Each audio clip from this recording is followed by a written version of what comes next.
Bienvenue sur DMG TV, les histoires mystiques. Tu es nouveau sur la page, n'oublie pas de t'abonner, de laisser un commentaire, de liker et de partager. Tu veux raconter une histoire mystique? Il y a un numéro à l'écran, c'est le plus 237 655 81 90 17. Envoie ton histoire mystique sur WhatsApp et on va jouer ici sur Facebook, YouTube et TikTok. On poste tous les jours 6 histoires à 12h00 sur la chaîne DMG TV, YouTube. Et aussi, on poste une histoire exclusive tous les jours à 15h00 sur la chaîne DMG TV, histoire mystique exclusive. Et nous postons aussi sur la chaîne Backup, DMG TV Backup. C'est juste une chaîne de sécurité au cas où on perd celle-ci. Nous avons aussi entrepris de produire des courts-métrages avec certaines histoires qui nous ont inspirés. Et la chaîne c'est DMG Productions sur YouTube toujours. Donc allez aussi suivre la page là. On poste tous les lundis à 17h00. Aussi, si vous avez écouté une histoire qui vous a beaucoup marqué, vous souhaiterez que nous réalisons cette histoire là en court-métrage, mentionnez l'histoire en commentaire et décrivez un peu l'histoire. Comme ça, on va aussi essayer de voir comment on produit cette histoire. Merci beaucoup. Donc, laissez un like, ce qu'on fait c'est pour sensibiliser. Nous avons toute une équipe sur pied et nous essayons de faire de notre mieux pour pouvoir poster tous les jours ces histoires qui nous enseignent tellement. Donc, laissez un like s'il vous plaît, partagez, commentez. On va écouter la première histoire. Bonsoir DMG, bonsoir la famille DMG. Je suis de la Côte d'Ivoire, je m'appelle Malo. Je suis de la Côte d'Ivoire, précisément à l'ouest. Ce soir, je vais vous raconter une histoire qui m'est arrivée quand je travaillais comme domestique.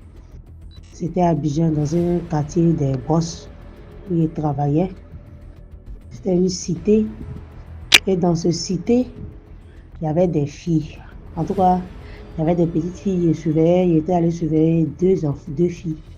Les deux filles, une avait 2 semaines et 2 semaines quelques jours. Elle n'avait pas un mois, elle avait 2 semaines et quelques. Maintenant, la grande, elle avait 2 ans comme ça. Ma patronne vivait en famille. Et là-bas, il y avait dans l'immeuble, il y avait en bas de nous, il y avait une voisine. Une maman, une voisine qui avait sa servante. Sa servante était aussi ma camarade. Et chaque fois, elle me disait, ah, il est mal au dos, tout pourquoi me fait mal. Je dis, mais attends, toi, tu fais quel travail, et puis tous les jours, tu as mal au dos, tu as mal au dos. C'est quel mal au dos qui finit pas. Ah. Donc, moi, ma patronne, je dormais dans la chambre avec ses filles, ses 2 filles, plus elle. Comme il y a climatiseur, moi, je dormais là-bas avec les enfants. Donc, il y a la grande sœur de ma patronne, elle a quitté en France. Elle est venue, elle allait prendre une petite fille au village qu'elle a adoptée. Maintenant, il y a sa cousine, la fille de sa cousine qui était là. Ça fait 2 petites filles. Maintenant, son petit frère, la femme de son petit frère, a envoyé une petite fille qui avait l'âge de 11 à 12 ans. Elle doit avoir 10 ans comme ça. Elle aussi, elle était là. Ça fait 3 petites filles. Maintenant, plus que la petite qui est venue, la dernière petite fille qui est venue, elle est venue surveiller un petit garçon. Et on est dans l'immeuble, on était au 3e étage, si je ne me trompe pas. Et chaque fois, la petite fille, l'enfant me disait, tante, hier nuit là, on est sorti. Moi, il a donné, sa tante là, sa tante qui le suivait là, il a lui donné en tout. Maintenant, les 2 petites filles là, il a donné le nom de Matt et puis Rosine. Maintenant, celle qui est en bas, qui est la fille de la voisine, qui est quittée dans un autre quartier, qui est venue passer des vacances chez sa grand-mère, elle et puis son petit frère. Maintenant, celle qui est en bas, là, la petite, là, il a lui donné le nom de Rose. Et donc, il disait, ah, tati, hier nuit là, on est sorti, on allait, tu vois où on joue à 16h là, je dis oui. On est sorti, on allait là, on allait jouer jusqu'à... Quand on venait là, on a passé par la cuisine là, et puis on est sorti, et puis on est rentré dans la maison pour aller dormir. Il dit, oh, toi tu aimes trop parler. Toi tu aimes ça même. Il y a ce qu'il disait là, sa grand-mère le savait. On savait que tout le monde savait dans la maison, mais sauf moi, que l'autre petite qui est la cousine, elle est sorcière. Elle fréquentait dans une école où elle donnait manger, elle donnait l'homme aux enfants pour manger. Moi, je ne savais pas. Et chaque fois quand son papa vient, elle est très attachée à son papa. Quand son papa vient, souvent les samedis, puisque je suis nounou, à des filles là, il nous prend, on sort, on s'en va manger. Bon, moi, je ne trouvais pas l'inconvénient. Et ça, un jour, matin, me dit, si lui, il te donne parfum, ne prends pas. S'il te donne parfum, si vous partez au supermarché qu'il a payé parfum, même si c'est son argent qui a payé, il ne faut pas prendre. Je lui aïe, ça c'est quoi ça encore? Ok, on est là. Le corps a commencé à me faire mal. J'ai commencé à avoir mal au dos comme ma soeur qui est en bas là. Des douleurs pas possibles. Quand je me réveille le matin, on dirait qu'il a fait, c'est moi, il a fait tout le travail de la maison. Et quand je suis dans la cuisine, il m'arrête par la fenêtre, je vois que quelque chose me dit, jette bébé là par la fenêtre, jette bébé là par la fenêtre. Non, ça là, c'est pas clair. Moi, je jette pas bébé là. On a fait ça 2 fois, 3 fois. Maintenant, celle qui est quittée au village, un jour, il y avait à côté des sur de Cocody, il y avait une prière là-bas qu'on devait aller faire. Il y avait prière là-bas chaque dimanche à 14h. Et ça, ma camarade me dit, ah, que ma soeur, là, il faut qu'on parte à l'église pour voir. Parce que vraiment, ces douleurs-là, ça ne va pas. Et ça dit, ah, donc toi aussi, ça te fait mal, toi aussi. Elle dit, oui. Que bizarrement, la nuit, quand je suis avec mes filles là, quand je les laisse, parce qu'elle est catholique, quand je les laisse dans la chambre que je suis en train de prier, la grande les crie. Elle crie. Elle dit, j'ai dit, elle crie. Elle crie et puis elle fuit, elle vient vers moi. Genre pour me distraire. Et quand on entend de dormir la nuit, quand je la mets devant et puis je suis derrière, elle refuse, elle pleure. Elle me met devant. Et quand je me réveille matin, tout mon corps me fait mal. Je dis ça là, c'est pas clair. Il faut qu'on parte voir ce qui ne va pas. Quand on partait, la petite qui était au village là m'a suivi. Elle dit, tati, je vais partir avec toi. Ok. Allons. Et bien avant ça, bien avant qu'on parte là-bas, un jour, leur grand-mère a fait venir un prêtre. Le prêtre exorciste ou quoi là. Oui. Elle a fait venir une personne à la maison pour prier. Et ils ont dit non, c'est moi je suis possédé. Dis-moi, je suis possédé, j'ai des démons, qu'il doit prier pour moi. En tant celle qui est quittée au village, il a fait un sang pour elle. Quand il priait pour elle, il dit non, il a tué sorcellerie là, il a coupé elle de sorcellerie là. Elle ne va plus faire sorcellerie. Il dit, aïe, c'est quelle sorcellerie elle fait? On dit non, elle est jumelle au village là-bas. Comme ils ont su qu'elle va partir derrière sa tante en pays des Blancs. Donc ils l'ont donné sorcellerie pour que si elle arrivait là-bas, elle allait tuer le mari de sa tante. Et puis sa tante allait se retrouver dans la misère. Est-ce que c'est obligé de partir à elle si le comportement est comme ça? C'est pas obligé de partir à elle. Elle peut rester. Donc le dimanche qui a suivi, moi je partais à l'église et elle m'a suivi, on est parti. Arrivé là-bas, il y a encore des Vierges Marie où on met la main pour boire l'eau. Moi, je ne suis pas allée boire l'eau, je suis allée sur le côté des grands, j'ai lavé ma main et je suis partie. Elle, étant petite, quand elle était dans le rang, on lui a donné l'eau, elle a mis sa main en bas de l'eau, elle a bu. 10 minutes après, on vient m'appeler pour me dire, ah, c'est pour qui la petite fille là? Je suis venue avec elle, c'est ma petite. Et elle est en train de vomir, la tête de vomir, la tête de dire les choses, ce qu'elle est venue faire à Abidjan, ce qu'elle est venue faire dans la famille de ma patronne là. Elle a commencé à dire, oui, on m'a envoyé ici là, c'était pour que on la tue. Quand toi tu es là, quand Malo te demande manger, elle te demande gâteau, et puis tu lui donnes pas, ou bien quand tu dis va te laver, puis elle te fait ça, ou bien tu la frappes là, la nuit là, c'est sur ton dos, on monte, et puis on fait avion, et puis on sort. Ta soeur qui est en bas là-bas, qui est servante là, qui est malade là, c'est comme ça on l'a fait aussi. La nuit, on monte sur son dos et puis on sort. Sa fille qui est là-bas, là, c'est elle qui est nos chefs. C'est elle qui est nos chefs, c'est elle on sort. C'est à cause de la voisine qui est derrière la maison là. Elle ne veut pas nous voir causer avec sa fille parce qu'on est des sorcières. Son petit frère qui est malade depuis des années là, c'est nous qui font que l'enfant est malade. Il dit, aïe, tout ça là, c'est quitté où? Donc j'ai appelé, moi j'ai appelé ma voisine, elle dit, tu es vers où? Elle dit, je suis en bas là-bas, vers je suis. Elle dit, viens, viens, viens, viens, viens, viens, viens. Viens, voilà ce qui s'est passé. Elle est venue. La petite fille a répété la même chose. Que des immeubles là, quand souvent tu t'arrêtes par la fenêtre, tout ce que l'enfant là te dit là, rien n'est faux. La nuit on sort, voilà ce qu'on s'en fait dehors. Donc ça veut dire que quand la nuit, quand les gens étaient couchés dans le clim là, il veut dire, ah, tantôt on vient dormir à toi là, donc ils viennent dormir à moi. C'est moi, on me prend pour faire avion la nuit, pour sortir. Et c'est à cause de ça, tout mon corps me faisait mal. Là, moi je suis allée à la maison, il m'expliquait ça à la vieille. La vieille n'était pas étonnée. L'autre fille, pour les trois, même, elle n'était pas étonnée. Elle dit, aïe, c'est quoi ça là encore? C'est qu'elle a fait ça là encore. C'est ça, le petit là va commencer à me détailler, il va me dire, non, c'est faux, hein. Ce que Mémé dit là, il ne faut pas écouter.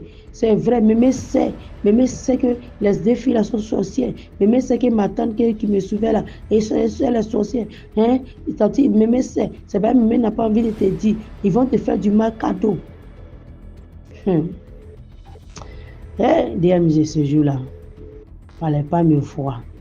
D'ailleurs, elle allait devenir folle. J'ai pris le temps doucement. Je n'ai pas parlé. Je suis parti arranger mes affaires. Je dis, ah, si c'est comme ça, moi, j'ai quitté. Que tu vois, non? Tu t'en vas là, tu t'en vas pour dire, même tu as vu votre église qui est à côté ici là, église baptiste église qui est à côté ici là, c'est là-bas là, les gens là, ça vont faire les choses là chaque soir. C'est là-bas, les gens là, ça vont faire les choses là chaque soir. Que chaque soir là, ils s'assoient là-bas. Donc ça, toujours l'église, ça n'avance pas. L'enfant commençait à citer, comme de la manière le soir, son papa, ça va faire des rituels. Tant, l'enfant là commencé à citer tout et tout et tout. J'ai dit ça, comme il dit, hey, tais-toi là-bas. Est-ce qu'ils t'ont demandé? Tais-toi. Vraiment, DMG. C'est pour vous dire que méfiez-vous, vous les filles qui travaillent chez les gens. Et vous aussi qui prenez les servants, vous ne savez pas comment ils sont. Et les filles aussi qui s'en vont travailler chez les gens, vous êtes rentrés là, vous ne savez pas comment ils sont, comment la personne est. Mettez, priez. Le monde est devenu très mauvais. C'était ma participation ce soir. C'était mon histoire que je voulais raconter. Merci beaucoup. Merci beaucoup pour l'histoire. Maintenant, on va écouter la deuxième histoire. Bonjour DMG, bonjour la famille DMG. J'espère que vous allez tous et toutes bien, que la grâce de Dieu vous localise chacun d'entre vous partout où vous êtes. Donc, abonnez-vous, partagez. Abonnez-vous, partagez. Aujourd'hui, je vais vous raconter une histoire et l'histoire s'intitule « Il y a une vie avant la mort ». Donc, la vie avant la mort, ça veut dire que quand les gens ils sont dans le coma, les gens ils ont perdu connaissance. Vraiment, je pense qu'il y a une vie. Ils vivent une autre vie. Voilà. Donc, je vais vous raconter l'histoire de Pascal, donc nom d'emprunt. Donc, Pascal, c'était un jeune homme qui vivait dans une petite contrée avec sa petite famille et tout ça.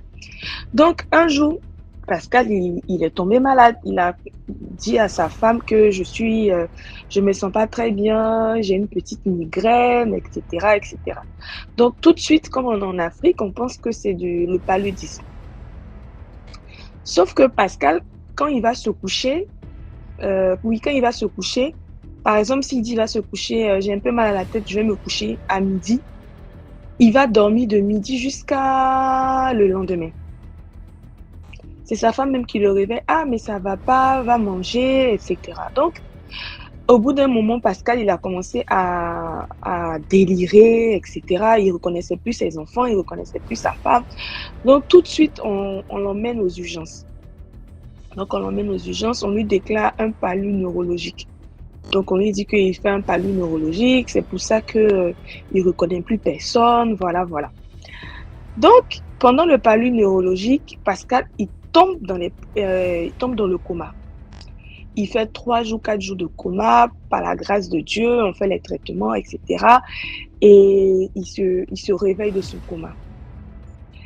Donc, pendant son coma, déjà quand il se réveille de son coma, c'est là maintenant qu'il va raconter ce qu'il a vécu pendant son coma. Et je fais une petite parenthèse. Avant de tomber dans le coma, au début, quand il se sentait pas bien et quand il dormait toute la journée, par exemple, là, il faisait des rêves. À chaque fois qu'il allait dormir dans son rêve, il voyait sa femme et puis sa maman. Sa femme et puis sa maman dans le rêve. Quelqu'un venait venait le prendre. On l'envoyait dans une sorte de bananeraie comme ça et on lui montrait. Genre, la personne lui disait, regarde dans le canari, regarde qui veut te tuer. C'était le visage de sa femme et de sa maman. Sa maman, pas la maman de sa femme, même sa propre maman. Donc, lui, quand il était malade, il dormait, il en voulait à sa maman et puis à sa femme. Donc, c'était la petite parenthèse. Donc, à chaque fois qu'il dormait, c'est ce qu'il voyait, c'est ce qu'il voyait, c'est ce qu'il voyait, mais il n'en parlait pas.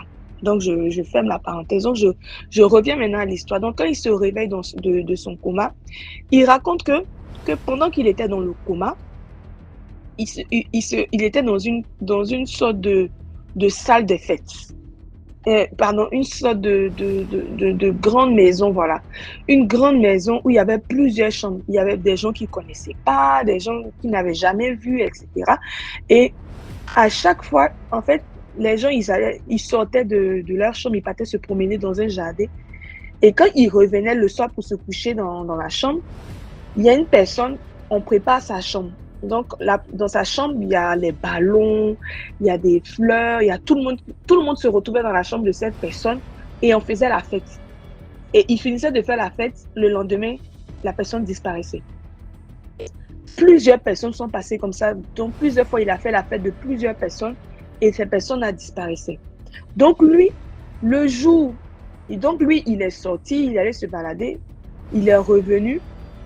Et il a vu que les gens étaient en train de préparer sa chambre. Et le moment où il devait, comment on appelle ça, au moment où il devait, faire sa fête, le jour de sa fête, il a entendu la voix de sa femme qui l'appelait et il s'est réveillé. Donc, il s'est réveillé de son coma. Donc, au final, ils n'ont jamais pu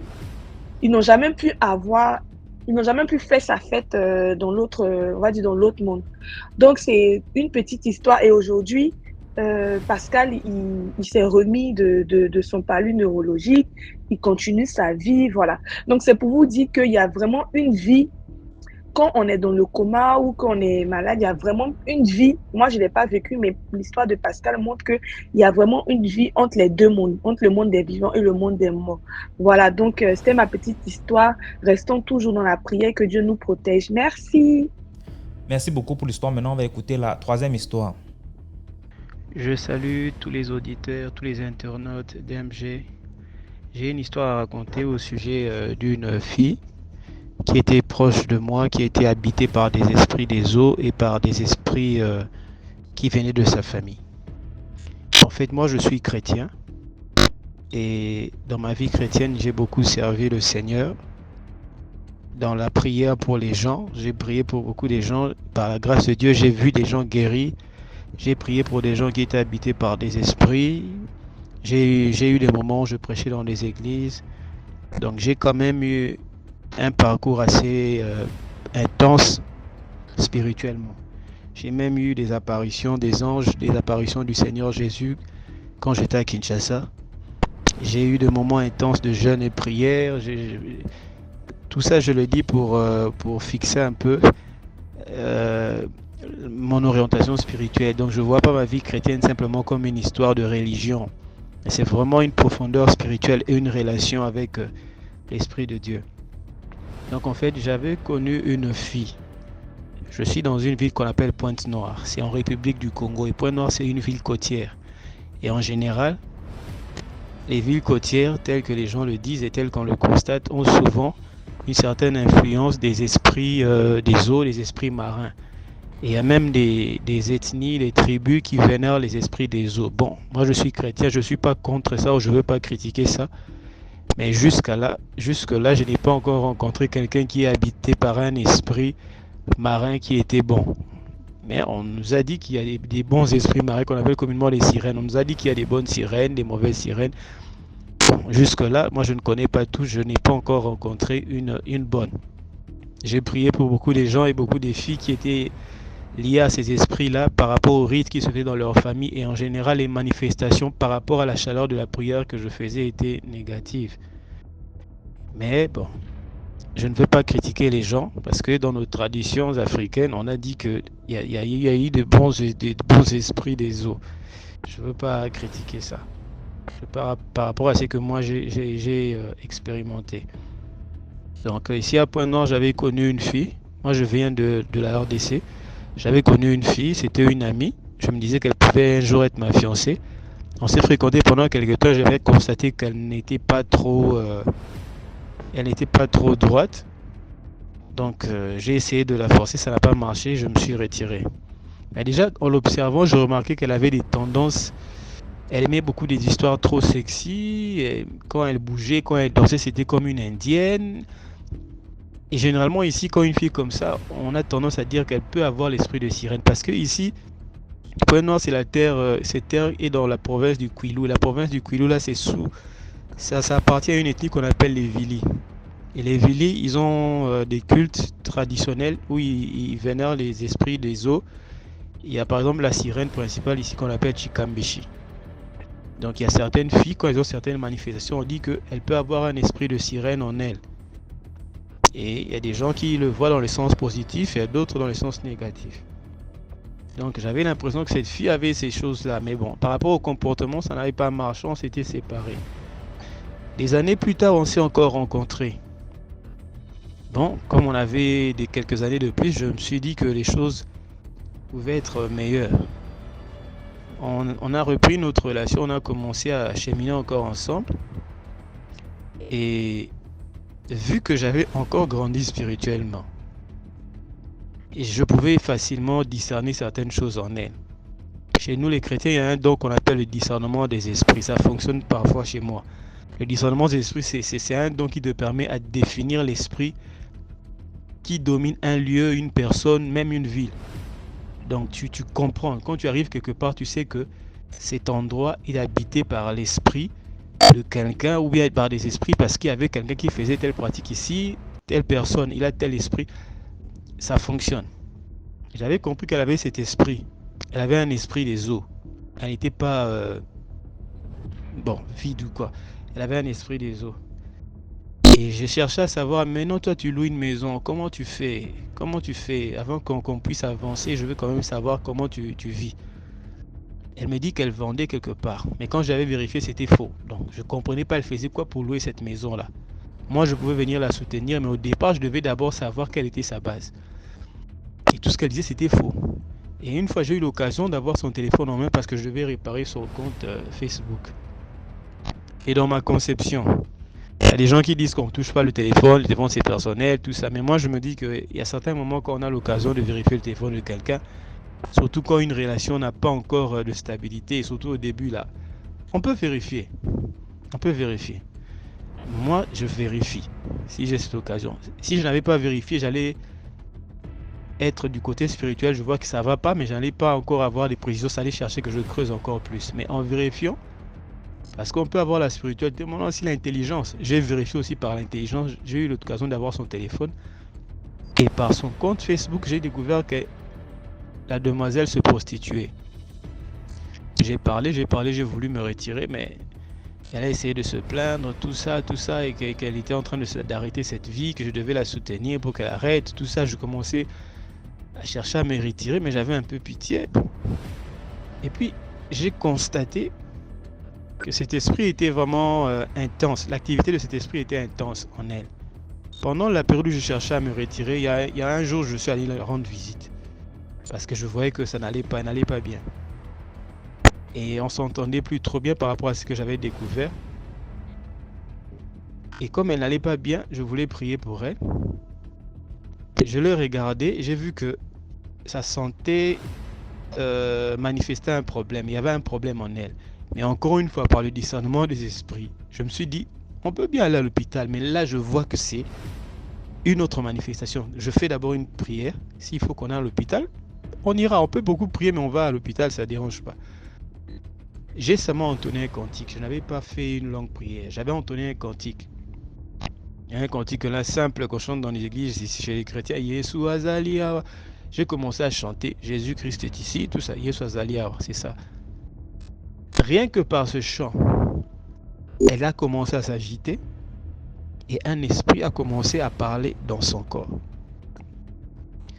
Je ne peux pas donner tous les détails, mais en fait, qu'est-ce qui se passait dans le corps de cette fille? Quand l'esprit s'est manifesté, j'avais prié, je priais maintenant pour le menacer, pour le chasser.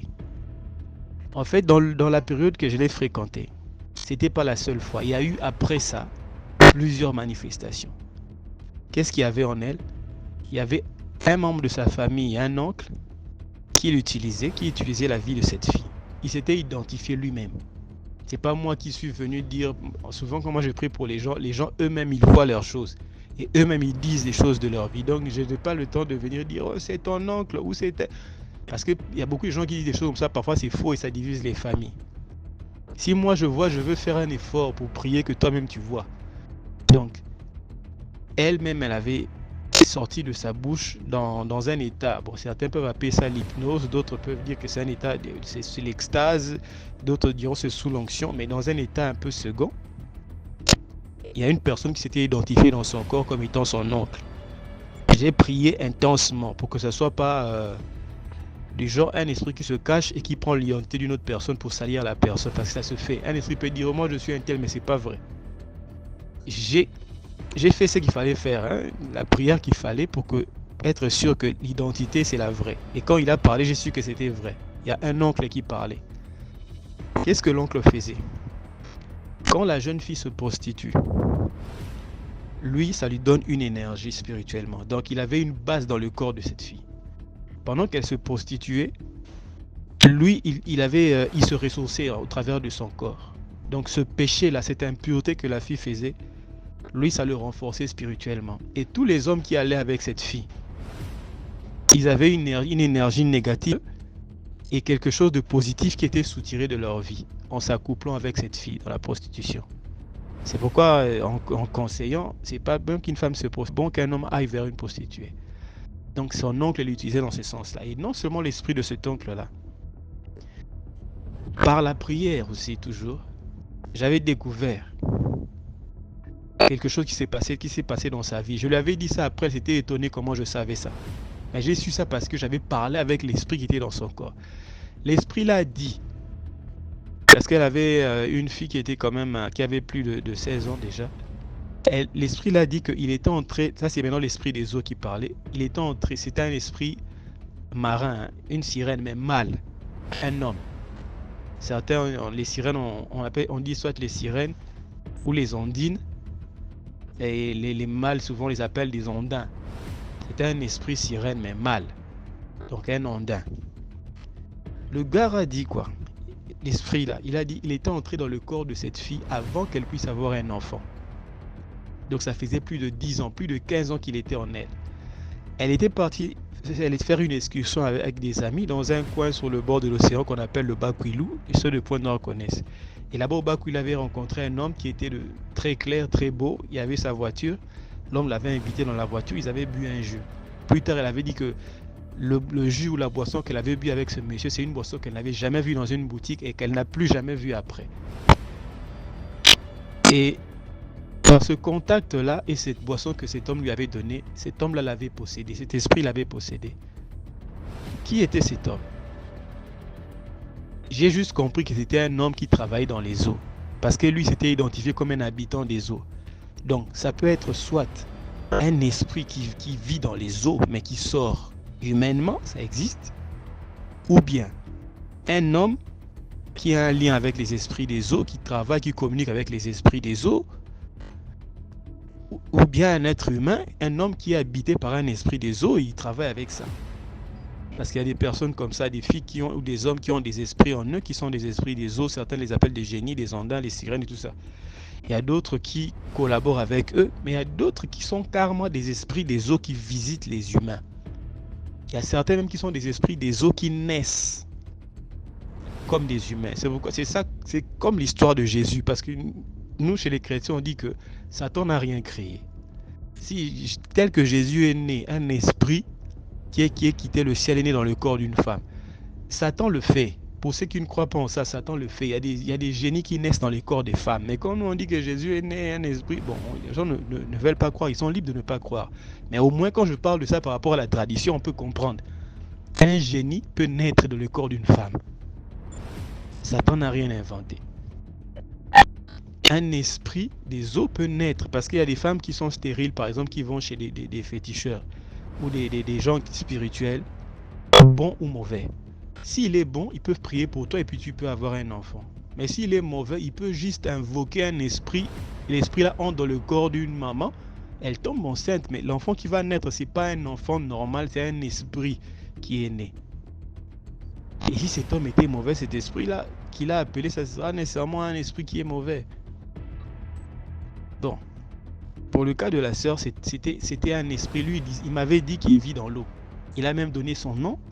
Il vit dans l'eau. Et pendant les séances de prière, les différentes séances de prière, il me disait même que la fille devait remettre son jus, la boisson qu'elle avait bu. Parce que c'était un moyen d'alliance. On avait même l'idée d'aller jeter des trucs dans l'eau, une boisson dans l'eau pour lui restituer. Mais j'ai dit, et si c'était 1 million qu'il avait donné, on allait restituer ça comment? Chez nous, les chrétiens, on te dit, tu dois changer d'identité et te couvrir. Le sang de Jésus a payé le prix de nos dettes, les dettes que nous ne pouvons pas payer. Il y a des choses qu'on a des dettes qu'on a faites qu'on ne peut plus payer. Il y a des arrangements qu'on ne peut plus avoir avec ces esprits-là. Et donc, on se réfugie auprès de Dieu en recevant une nouvelle identité. C'est ce que chez nous, les chrétiens, on appelle la nouvelle naissance. Donc, par rapport à ça, pour te couvrir de ce que tu as fait de mauvais, il y a des choses qu'on peut restituer. Par exemple, si tu avais volé l'argent de quelqu'un, tu peux restituer. Tu peux demander pardon à quelqu'un. Mais il y a des choses spirituelles, des alliances spirituelles qui ont été faites que nous ne pouvons pas réparer. Donc, on ne sait pas c'était quelle boisson. On ne peut pas aller dans la mer pour lui restituer ça. On ne pouvait que prier pour couper cette alliance-là. Donc, j'ai eu des combats pour chasser cet esprit-là. C'est un homme qui parlait. Et à une fois, cet homme-là a parlé avec une voix. C'était plus la voix de la fille. Tu vois, elle est dans un état second. Elle est tombée pendant la prière. Dans un état second, extase, hypnose, sous l'onction, appelez ça comme vous voulez. Et l'esprit parle dans le corps. Mais l'esprit qui parle n'a plus la voix de la fille là. Moi j'enregistrais ça, je prenais mon téléphone parce que quand elle va se réveiller, je vais lui dire des choses, il faut qu'elle sache que c'est vrai. Je lui mets le téléphone, regarde ce que tu disais. Elle était étonnée parce que c'était pas d'elle, c'était pas elle. Même l'histoire de l'homme que je savais, que j'avais su qu'elle avait rencontré au Bakwilou, qui avait bu sa boisson, tout ça. Elle était étonnée que je sache ça. Je lui ai dit, mais c'est l'esprit là, j'ai communiqué avec lui. Cet esprit-là, il y a des fois, il partait, mais comme la demoiselle n'était pas aussi alignée, il revenait parfois. Quand il trouvait que la situation était bonne, il pouvait se réinstaller. Il revenait. Je priais, je le chassais. Maintenant, je commençais à avoir des répercussions sur ma vie. Parce qu'il m'avait promis de me tuer. L'esprit-là et l'esprit de sa famille qui parlait, là, ils avaient promis de me tuer. Et comme ils ne pouvaient pas me tuer, moi aussi je suis barricadé, moi aussi je suis environné de grâce, moi aussi j'ai mon bouclier, j'ai mon rocher. Ils ne pouvaient pas m'atteindre. Mais comme j'étais aussi un peu faible, j'avais aussi des points faibles, puisque déjà j'avais péché aussi, j'avais connu le corps de la fille, c'était aussi une porte. Ils ont pu attaquer mes finances, j'avais des difficultés pour avoir de l'argent. Ceux qui connaissent les francs CFA, j'avais des difficultés pour avoir 500 francs CFA. 500 francs CFA, c'est le prix de 5 pains, le prix d'une bouteille de coca. J'avais du mal à avoir tout été bloqué parce que j'avais un retour de cet esprit-là. C'est bien de chasser les esprits des vies des gens, de prier pour les gens. Que ce soit des pasteurs, des spirituels, tout ça qui font ces travaux-là. Mais ces esprits-là peuvent faire un retour. Ça fait souvent des retours sur des gens. Et s'il n'est pas fort, il peut avoir un mal dans sa famille ou dans ses enfants. Il y a une nuit où cet homme-là est venu. Je l'ai vu tel que la fille l'avait décrit. Un homme clair, un homme beau. Il est venu. J'avais une séance de prière, je dormais sur le sol. Parce que j'ai certaines prières que je fais parfois. Je dormais sur le sol, j'avais quitté le lit. Le monsieur là, c'est un esprit qui est venu la nuit avec un couteau. Il m'a mis ça sur la gorge, il commençait à couper comme on coupe la gorge d'un mouton. Donc c'était une histoire du genre, j'allais pas me réveiller le matin. On allait apprendre que mais il y avait un garçon le garçon il avait dormi, il s'est pas réveillé.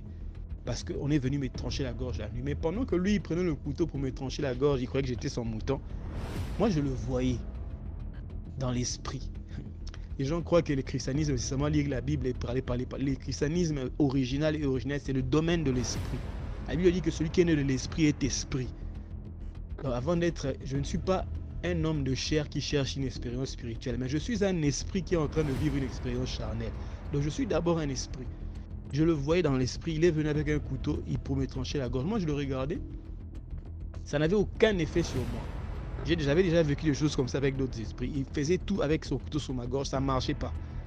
Et puis je me suis réveillé, j'ai prié. Mais sur les finances, sur le point des finances, là, ils avaient réussi, ils m'avaient touché. J'étais touché à mort. Les finances, j'étais bloqué à cause de cet esprit-là. Il me menaçait, on va te tuer. Toi, tu sais qui je suis. Tu laisses, c'est ma princesse, c'est ma femme. Donc ce gars-là était à la fois son mari il était son mari de nuit, on appelle ça esprit succube. C'est quoi le mari de nuit? Parce que mari de nuit, ça n'agit pas seulement la nuit, ça peut agir la journée. Mari de nuit qui agit la nuit, tu vas appeler ça comme mari des jours. C'est un esprit succube. Et les féminins là, c'est des esprits incubes. Donc il y a incube et succube, mâle et femelle. Ce sont ce qu'on appelle les maris de nuit et les femmes de nuit. Donc cet être-là qu'elle avait rencontré sur le bord de l'océan était devenu son mari dans une vie, dans un autre langage, je dirais, dans une vie astrale. C'était son mari parce qu'elle faisait souvent des rêves. Quand elle est habitée par des esprits, on est habité par des esprits des eaux. Il y a plusieurs réactions. Moi, je sais qu'il y a des pasteurs, il y a des spirituels qui utilisent les esprits des eaux. Même des pasteurs, ils font semblant là de chasser les esprits des eaux, mais au fond, certains les utilisent. L'esprit des eaux est utilisé dans les églises, ça peut aider quelqu'un pour la divination, ou pour ce qu'ils appellent des prophéties. Mais ça, c'est pas des prophéties, ça vient pas de l'esprit de Dieu, ça vient des esprits des eaux. Il y a des pasteurs qui utilisent les esprits, ils vont sur le bord de l'océan, ils font des incantations, des sacrifices, ils versent, je sais pas, du lait, des bonbons, des parfums. Ils entrent en communication avec les Andins, les Andines. Et ces esprits-là commencent à les utiliser comme ça travaille avec eux pour leur révéler des choses, des vies des gens. Ils travaillent avec ça comme si c'était la prophétie. Alors que la prophétie, c'est un don de l'esprit de Dieu. Mais là, c'est maintenant quelqu'un qui va faire une alliance avec un esprit des eaux. Dans la tradition, eux, ils sont sincères. Ils disent qu'ils invoquent les génies des eaux pour faire leurs histoires et ils disent que c'est bien. Je ne veux pas les critiquer. Mais chez nous, les chrétiens, on dit qu'on travaille avec le Saint-Esprit. Mais il y a des pasteurs qui mentent, qui travaillent avec des esprits des eaux. Ça les aide pour la divination. Il y a des esprits des pitons, des serpents. Parce que ces esprits des eaux, là, ça se manifeste aussi comme des serpents. Chez cette fille-là, ça se manifeste. Parfois, elle tombait. Je prie dans la chaleur de la prière, elle tombe, elle commence à ramper comme un serpent. Tu vois une femme qui est à terre, mais qui fait des ondulations comme un serpent. Il y a des fois, c'est les mains qui deviennent comme des cobras. Il y a des fois, elle est couchée, la tête devant se relève. Il y a une position comme ça dans le yoga, où tu es couché sur le ventre, mais le torse, tu le soulèves. C'est comme un cobra. Il y a une position comme ça dans le yoga. Et il y avait des manifestations comme ça. Donc, il y a des pasteurs qui les utilisent. Chez des filles, il y a d'autres filles qui peuvent avoir les esprits des eaux. Elles sont extrêmement autoritaires. Il y a d'autres, ça se manifeste par une jalousie extrême. Elle va être possessive. Si tu es son homme, tu lui appartiens à 100%. Elle te possède. Elle est possessive. Il y a d'autres, ça les pousse à être extrêmement sexy, séduisant. Elle vit comme si... C'est comme si elle vivait pour séduire. Elle doit être très sexy, tout le temps make-up, tout le temps des habits sexy, tout le temps chercher à être la plus belle. Je ne dis pas que toutes les belles filles sont ont des esprits des eaux. Je n'ai pas dit ça, ou que tous ceux qui aiment la mode, les make-up sont dans les... Je n'ai pas dit ça. Mais je dis que les esprits des eaux peuvent se manifester certaines fois comme ça. Par la beauté. La fille doit... Il y a même un rite qu'on fait dans une ethnie. On invoque les esprits des eaux pour rendre la femme belle. Ils savent pourquoi ils font ça. Mais chez cette fille aussi, il y avait la dimension de la séduction puisqu'elle se prostituait. Rien que son regard, c'était déjà un peu compliqué. Ça donne la séduction. Ça peut pousser une fille à avoir un amour extrême de la mode. Elle doit être... Les ongles sont longs, les cils tout le temps, des cheveux... Elle doit être la plus belle là où elle est, la plus autoritaire, la plus remarquable. Il y a certaines personnes qui ont l'abondance financière, le succès par rapport avec des esprits des eaux. Tu vois cette fille-là, parfois la nuit, avant de dormir, elle se maquille, elle fait un make-up Imagine, avant de te coucher, tu fais le make-up. Un make-up bien là. Tu te maquilles, tu te fais des trucs bien, et puis tu dors. Pourquoi? Inconsciemment, elle avait un rendez-vous avec ce monsieur-là. Donc, elle a une vie astrale. Donc, elle se fait belle parce que elle croit que c'est seulement non, j'aime la beauté. Mais en réalité, elle dormait avec ce maquillage pour sa vie astrale. Ça se manifeste maintenant dans les gestes physiques. Et il y a des fois, elle se réveille la nuit pour se regarder dans le miroir. Le miroir, c'est des fois, il y a des gens qui utilisent ça comme une porte de communication spirituelle. Elle se réveille la nuit rien que pour se mirer. Elle veut voir son visage. Il y a beaucoup de manifestations qui se faisaient. J'ai vu plein de choses avec cette sœur-là. Il y a d'autres qui ont un amour, un appétit sexuel exagéré. Aiment le sexe. Le sexe. Ces esprits-là aussi poussent dans tout ça. Donc si tu tombes sur une fille qui a un esprit des eaux là, il y a de fortes chances qu'elle soit trop autoritaire, qu'elle soit trop séduisante ou qu'elle s'efforce à être trop séduisante. Elle veut être la plus belle. Quand il y a une fille belle à côté d'elle, ça l'énerve. Elle veut être la plus belle. Elle veut tout le temps être à la mode. Elle veut tout le temps être sexy. Elle est extrêmement jalouse parce que elle est une reine. Même l'esprit là me disait c'est une reine dans les eaux, c'est ma reine. Hein? Mais vous voyez, cet esprit là l'a poussé à la prostitution. Mais donc je sais pas s'il y a des bons, mais pour son cas c'était pas un bon esprit des eaux. Ça l'a poussé à la prostitution. Et puis cet homme là l'a lié aussi, cet esprit des eaux là, cet esprit mal qui était son mari dans l'astral là, l'utilisait. Maintenant qu'est-ce que quand elle a un mari comme ça des eaux, qu'est-ce que ce mari-là peut te faire? Tu peux être attirante parce que tu as un lien avec les esprits des eaux, attirante, belle, mais tu ne seras pas casée avec un homme. Tu ne vas pas te fixer avec un homme pour une relation sérieuse. Il attire des hommes. L'esprit des eaux aussi prend de l'énergie, tout comme se faisait son oncle. L'esprit des eaux là prend aussi des énergies avec les hommes qui vont avec elle. Maintenant, elle peut avoir beaucoup d'hommes qui vont la suivre, beaucoup d'hommes, mais aucun de ces hommes-là la voudra pour le mariage. Pas de relation sérieuse, que de relations de papillonnage, de relations temporaires pour l'argent, pour le sexe. C'est comme ça que je priais pour la personne, Mais il y a un principe que Jésus avait donné. Il avait dit, quand on chasse un esprit, il s'en va. Mais après, ils sont persévérants, ils sont récidivistes. Il va revenir voir l'état de sa maison. La maison, là, c'est ta vie, c'est ton corps. S'il trouve qu'elle est bien ornée pour lui, il va rentrer encore dedans. Il faut qu'il trouve que cette maison-là n'est plus propice à son installation. Si l'esprit sort, le jour où il viendra jeter un coup d'œil, il trouve que ta vie est dans un état propice ou favorable à son retour, il va revenir. C'est comme ça que vous voyez dans les églises, chez des gens qui prient pour les malades, des guérisseurs, tout ça, qui peuvent être sérieux, mais les maladies reviennent parfois parce que soit la personne qui avait prié pour toi était faux, mais soit il était vrai, mais la vie de la personne là n'avait pas un bon alignement.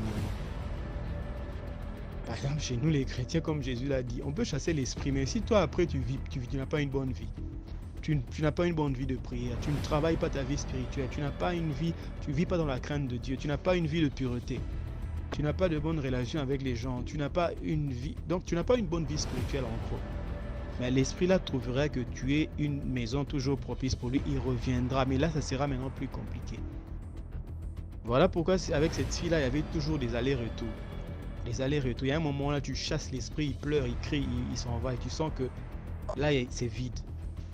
Mais tu motives la personne pour commencer une nouvelle marche spirituelle. Et la personne est lourde.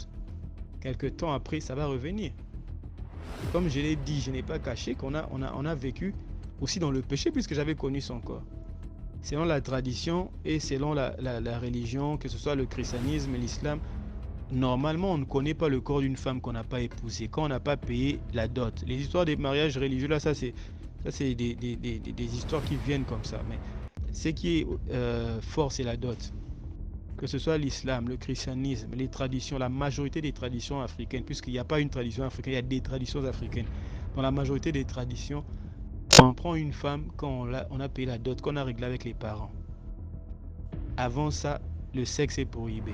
Mais en général, les gens n'obéissent pas à ça. Même dans les églises, même ceux qui sont dans les traditions, beaucoup de gens n'obéissent pas à ça. Et moi aussi, j'étais tombé dans ce piège-là. Donc j'avais aussi ouvert des portes qui étaient pour moi des faiblesses, des brèches. Quand il y a la guerre ici, il y a des brèches, l'ennemi peut aussi t'atteindre. C'est comme ça qu'on m'a attaqué. On m'a attaqué. Et il y a une fois, elle a passé la nuit, disons, on avait passé la nuit ensemble, je ne sais pas si c'était chez elle ou chez moi. Je crois que c'était chez elle. C'était pas arrivé une fois. Même pendant la journée, il arrivait qu'elle dorme. Ou bien pendant la nuit, elle dort. Quand tu la regardes dormir, tu vois un serpent qui bouge. Donc elle dort, mais elle bouge comme un serpent. Il y a des fois, elle dort, mais elle fait les mouvements d'une femme qui est en train de s'accoupler avec un homme. Donc imagine, toi, tu fréquentes une fille, tu la regardes en train de dormir, elle s'accouple avec un homme. Il y a des fois, elle parlait. Maintenant, quand je commençais à la suivre un peu dans la prière, il y a une fois où c'était la journée, elle parlait, elle se chamaillait avec l'esprit mal. Là, je suis venu calmement, j'ai entendu la fille qui parle. Je croyais qu'elle parle au téléphone. Je regardais, la demoiselle parlait dans le sommeil. Elle disait à l'esprit là, mais toi et moi, c'était déjà fini. Tu me cherches encore pourquoi? Et en parlant, elle faisait des gestes. C'était déjà fini. Tu me cherches encore pourquoi? On m'avait racheté par le sang de l'agneau. Pourquoi tu me cherches? Je l'ai observé, j'avais pitié pendant un long moment. J'ai prié et puis après je l'ai réveillé. Personne ne veut dire que c'était de la comédie parce que j'ai ce qu'on appelle le discernement des esprits. Là où c'est faux, je discerne. Et quand tu vois une personne qui bouge comme un serpent alors qu'elle ne peut pas le faire physiquement, quand tu entends même la voix d'un homme qui sort de la bouche d'une femme, tu comprends que tu n'es pas en train de t'amuser. Et la personne aussi fumait. Elle fumait le chanvre. Là encore, il y a ceux qui disent que le chanvre c'est une plante, c'est pas mauvais, tout ça, bon. Mais quand elle fumait le chanvre, ça la mettait dans des états seconds propices à l'activité des esprits. Parce que l'état de celui qui a pris des drogues, que ce soit des plantes, parfois même des médicaments, ça se rapproche de l'état de quelqu'un qui est dans une activité spirituelle d'extase. Il y a des drogues qui sont comme ça. Tu vois quelqu'un qui s'est drogué, mais s'il est calme, son état mental est semblable à quelqu'un qui a passé une séance d'une pratique spirituelle. Donc il y a des drogues qui sont propices à l'action des esprits. C'est pourquoi vous voyez dans les initiations, dans certaines initiations africaines, on utilise des plantes. Bon, je ne dis pas que c'est mauvais, hein, mais on utilise certaines plantes qui ont des effets un peu des drogues là. J'ai perdu le mot là. Des psychotropes. Hein? Moi, je me dis que la drogue, par exemple, comme le chanvre, ça peut avoir beaucoup d'usages. Ça fait pousser les cheveux. On peut faire un thé avec le chanvre. Quelqu'un qui est blessé, il a mal, on lui fait un thé concentré de chanvre. Il boit ça, il dort. Comme l'anesthésie. Mais quand il faut fumer ça seulement comme ça, la fumée. Bon, je ne sais pas. Hein. Et la demoiselle, quand elle fumait, ça la mettait dans un état propice à l'activité des esprits. Le premier jour là où quand j'ai chanté là, l'esprit s'était manifesté. Elle avait vomi. Quand elle a vomi, à partir du jour où elle avait vomi, elle avait perdu le goût du chanvre. Maintenant, imaginez, tu fumes le chanvre, on prie pour toi, tu tombes, tu vomis. Quand tu te réveilles, tu n'as plus envie de fumer le chanvre.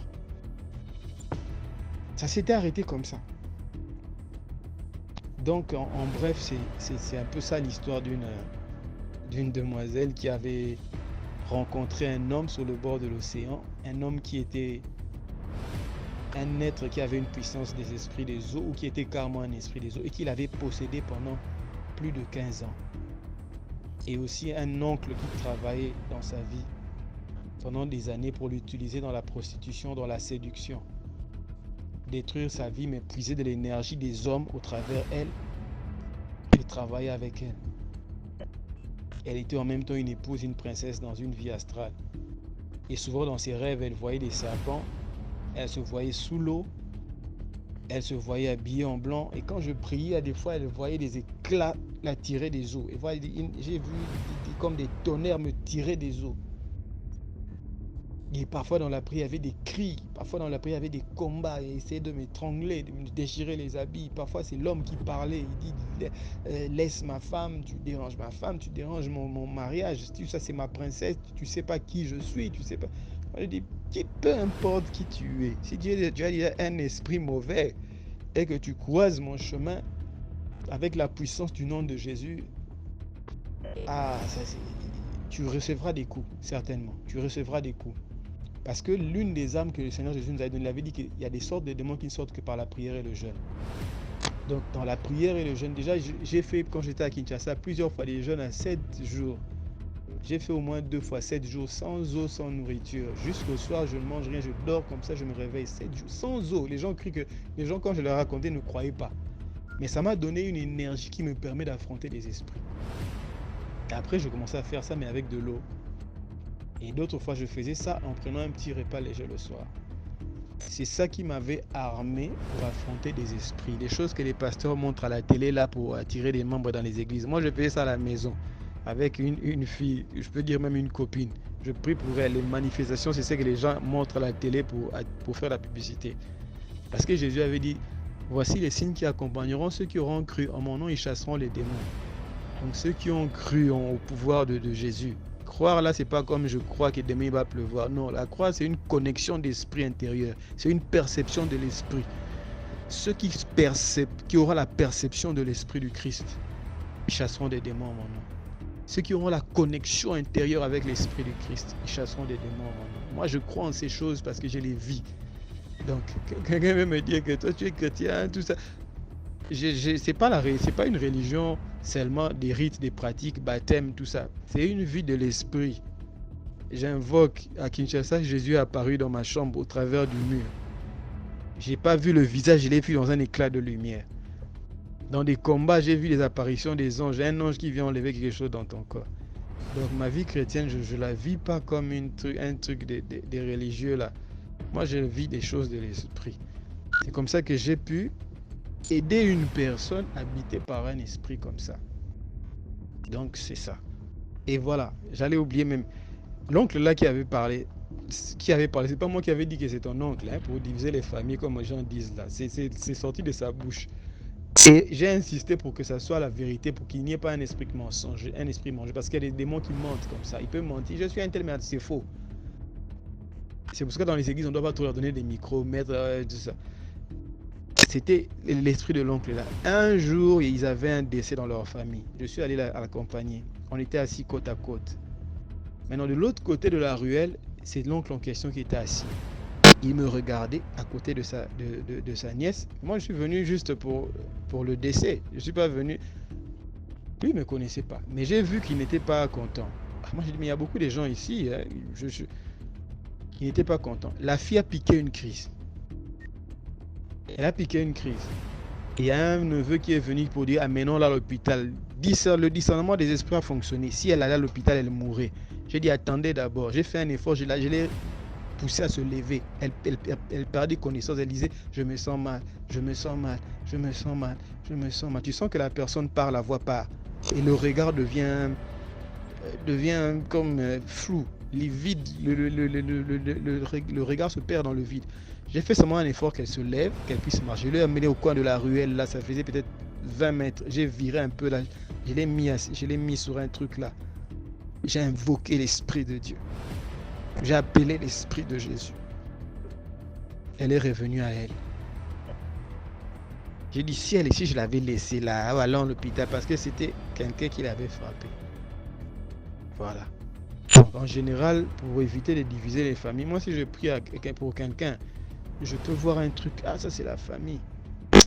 Mais il faut éviter de diviser les familles. Parce que c'est vrai qu'il y a la sorcellerie des familles qui existent. Mais c'est vrai aussi que dans des églises aussi qui mentent. Ils savent ça, ils te disent, c'est ton oncle qui te fait. Parfois c'est faux, ça existe. Maintenant, moi j'aime quand je prie, toi-même tu vois. Toi-même tu sens, toi-même tu constates. Et la personne là aussi va le manifester physiquement. Elle sait qu'elle a été touchée, elle va se manifester physiquement. Le jour où tu vas là, si moi je prie, c'est l'esprit de tel qui s'était manifesté. Le jour où tu vas croiser la personne là, tu vas comprendre par sa réaction que c'était vraiment la personne là. C'était pas un mensonge. Parce que je ne peux pas accepter tout esprit. Tu pries un esprit, dit que moi c'est Jean-Jacques. Mais il peut mentir. La Bible dit que Satan est le père du mensonge. Donc, c'est ça une histoire que j'ai vécue avec une sœur qui a ramassé un esprit comme ça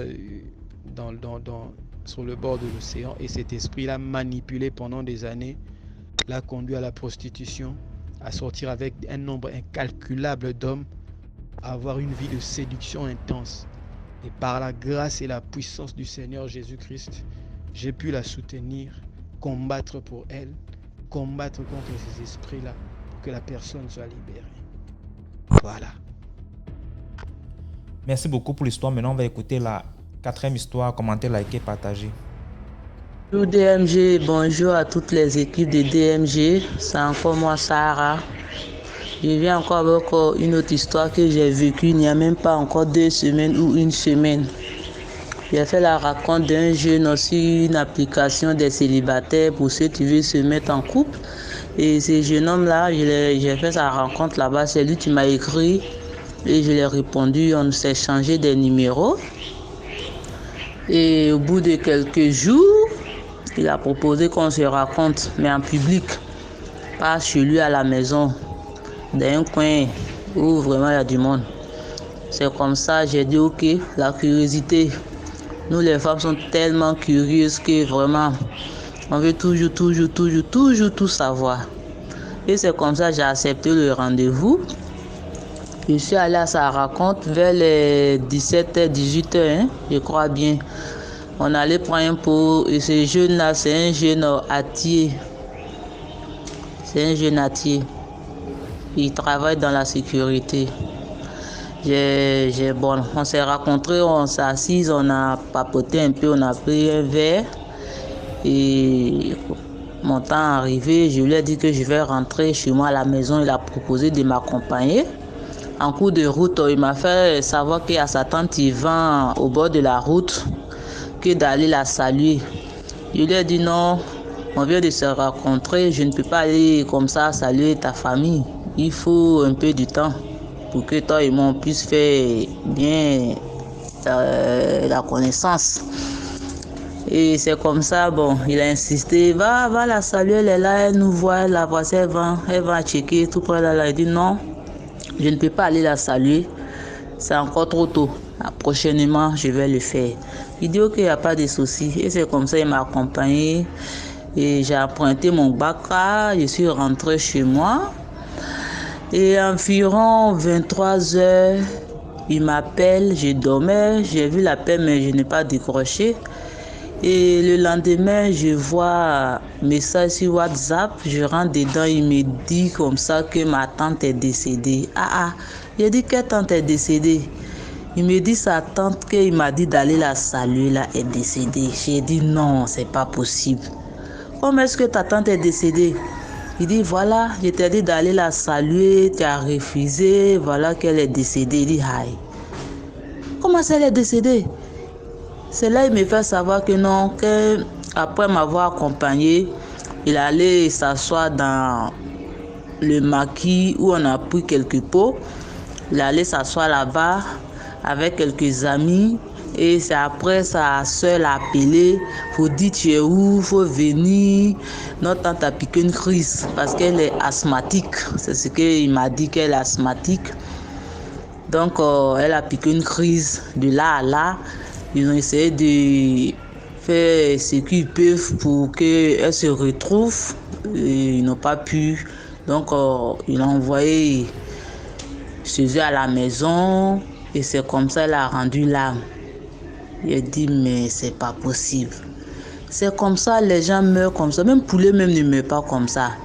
Mouche même, tu as le taper plusieurs fois avant qu'il ne meure. Et puis n'arrête pas de me répéter, si tu étais parti la saluer, c'était mieux, elle allait faire ta connaissance, elle allait faire sa connaissance. Voilà qu'elle est décédée, elle t'a pas connu. Moi, je suis là, je réfléchis, je dis, mais ça a quoi à voir avec moi, aller la saluer, patati, patata. Je ne la connais pas, elle ne me connaît pas. Toi et moi, c'est dans le téléphone, on cause, on ne s'est jamais vu. Si ce n'est pas ce jour-là qu'on a décidé de se rencontrer, on ne s'est jamais vu face à face. Que ta tante est décédée. Moi, je suis là, je réfléchis, comme je dis, mais qu'est-ce qui se passe? Si je partais la saluer, c'est comme j'ai salué un cadavre. Ou bien si je partais la saluer, ça allait changer quoi? Elle allait pas mourir? Ou ça c'est moi qui allais mourir à sa place? Moi je n'ai rien compris en fait. Je n'ai rien compris jusqu'à présent. Je réfléchis, j'essaie de recoller les morceaux, voir si ce qui allait se passer si je partais saluer cette femme-là. Bon, je n'ai rien compris en fait. Et c'est comme ça, cette femme est décédée. Bon, jusqu'à présent, je n'arrive pas à croire que cette femme est vraiment décédée. C'est un peu bizarre quand même. Vraiment, c'est mon histoire que j'ai vécue il n'y a pas une semaine que j'aimerais vous partager, tu es là.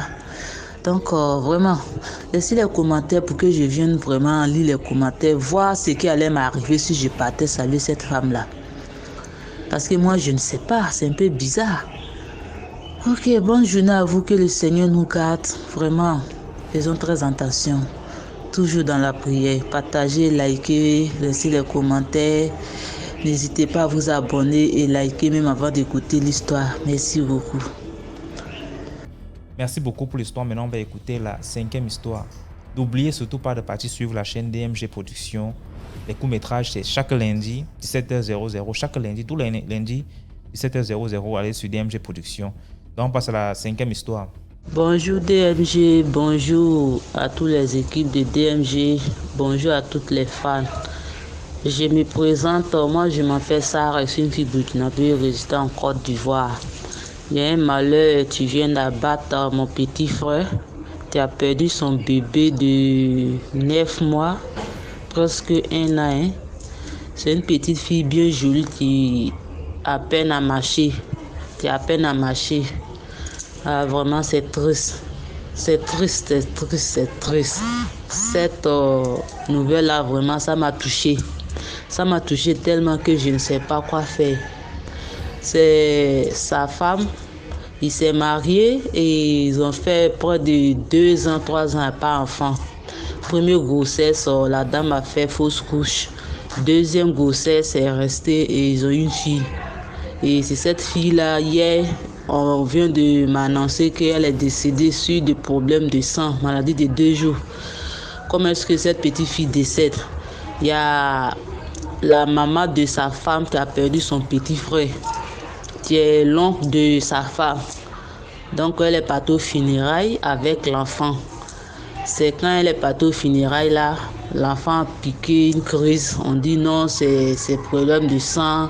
Ça n'a même pas fait 1 semaine DMG. Ça n'a pas fait 1 semaine et c'est comme ça la petite est décédée. Hier, on m'annonce que la fille de mon frère est décédée. Vraiment, c'est triste. C'est triste. Cette mort-là, vraiment, c'est pas naturel.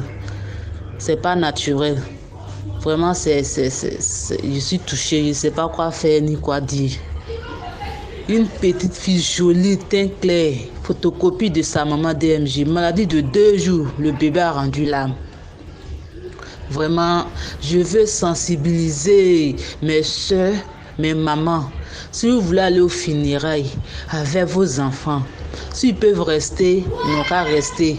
Mais si l'enfant est petit et que tu ne peux pas laisser l'enfant derrière toi, puis aller insister à ces funérailles-là, vraiment, prends des jours de jeûne et des prières. Engage-toi, prie pour ton enfant, pour ton bébé. Prie vraiment pour ton enfant. Confie son âme, sa vie à Jésus avant de prendre la route pour aller dans ces funérailles-là. Parce qu'elle n'est pas la seule. Il y a beaucoup de femmes, tu perds un enfant comme ça au cours des funérailles. Ça arrive aussi aux adultes. Non, elle est allée dans les funérailles de son tonton, de son oncle, de sa maman, de son papa. Et puis voilà, cette malheur est arrivée. Et vraiment, priez beaucoup pour vos enfants avant de voyager avec eux pour l'histoire des funérailles. Priez beaucoup pour vos enfants. Voici la pauvre femme, elle est dans les détresses. Elle ne sait plus quoi faire. Elle a perdu son enfant comme ça. Elle a perdu son joli bébé comme ça, à peine 1 an. Vraiment, mes mamans, priez beaucoup pour les enfants. Je confirme que cette femme-là, elle est musulmane avec son mari, mais les croyances là n'est pas à 100%. Si tu es musulman, engage-toi vraiment dans la prière. Si tu es chrétien, engage-toi vraiment dans la prière. La prière sauve, mais il y a beaucoup d'hommes qui ne sont pas conscients de ça. D'autres même ont la paresse de prier. Vraiment, priez beaucoup pour vos enfants. Priez, c'était mon message. Partagez, likez, laissez votre commentaire. Merci beaucoup. Que Dieu nous protège. Que Dieu protège nos enfants. Merci beaucoup pour l'histoire. Maintenant, on passe à la 6e histoire. Bonjour à tout le monde, bonjour DMG TV, salam alaikum, shalom à tout le monde. Comment allez-vous? C'est la malienne gabonaise. Likez, partagez, abonnez-vous. Et comme a dit la dernière fois, il y a une dame que j'aime bien qui demande tout le temps de donner de la voix quand on envoie des notes. Parce que j'écoute souvent des histoires de certaines personnes, mais j'arrive pas à entendre. Même je mets des écouteurs, mais ça me fait vraiment mal à l'oreille. Donc, essayez de donner de la voix et qu'Allah bénisse tout le monde, que chacun de nous, qu'on ait la protection du Tout-Puissant. J'ai une histoire à raconter qui s'est passée au Gabon. C'est la malienne gabonaise, mais en ce moment, je suis en vacances au Mali. Ça s'est passé au Gabon et c'est l'histoire d'un ami à moi. Il avait sa petite sœur qui est allée en boîte avec sa copine. Donc, après, je crois, 2 jours, on a retrouvé le corps de la fille au bord de mer. On a trouvé le corps de la fille au bord de mer. On lui a enlevé ses parties intimes, vous savez déjà, et tout. C'est comme ça, la maman a déprimé, ça n'allait pas. Ça a touché la maman, c'est une très belle fille. Et la maman, comme il y a un rituel qu'on fait au Gabon qu'on appelle taper le diable, tous les Gabonais le savent, la maman allait taper le diable pour savoir qu'est-ce qui s'est passé, pour connaître la cause de la mort de sa fille. Mais comment sa fille allait en boîte avec son ami et après 2 jours, on retrouve le corps de sa fille au bord de mer. Putain, c'est comme ça la maman a tapé le diable. Et c'est comme ça le diable le diable a dit non, que c'est l'ami qui a vendu la fille. Elle a vendu la fille dans une loge. Donc elle a présenté la fille à un monsieur. Elle a présenté la fille à un monsieur. Le même soir, elle a présenté la fille à un monsieur. Après, s'est amusée en boîte et tout. Donc elle a rencontré le monsieur. Ils sont allés chez la fille est allée chez le monsieur. Et quand elle est allée chez le monsieur, comme elle avait les longs cheveux, donc elle était en train de se tresser. Peut-être quand il devait faire le match. Donc elle voulait pas avoir les cheveux défaits. Donc elle était en train de se tresser. Et le monsieur, elle était assise. Le monsieur est venu par l'arrière, par le dos. La fille est en train de se tresser. La fille n'a pas fait attention. Le monsieur a pris l'eau chaude. Il avait fait bouillir de l'eau chaude. Et pendant qu'elle se tressait, il a versé sur la fille. C'était l'étape pour la déstabiliser, pour maîtriser la proie. C'est comme ça qu'il a versé l'eau chaude. Puis ils ont fait des choses pour la tuer. Et c'est comme ça que la fille a fait ça avec le monsieur. La fille voulait être riche. On a découvert que la fille est en complicité avec le monsieur et la maman. Mais quand on a tapé le diable, oh là là, la fille et la maman, elles sont décédées. Elles ont eu des maladies. Mais le monsieur, je ne connais pas comment il a terminé. Mais elles ont eu des maladies, elles sont décédées. Toutes les deux. Mais c'était une histoire triste. Ce qui veut dire dans la vie, prions, s'il vous plaît. Ceux qui ont des parents qui ont laissé des fétiches, je ne sais pas, essayez de prier, s'il vous plaît, prions.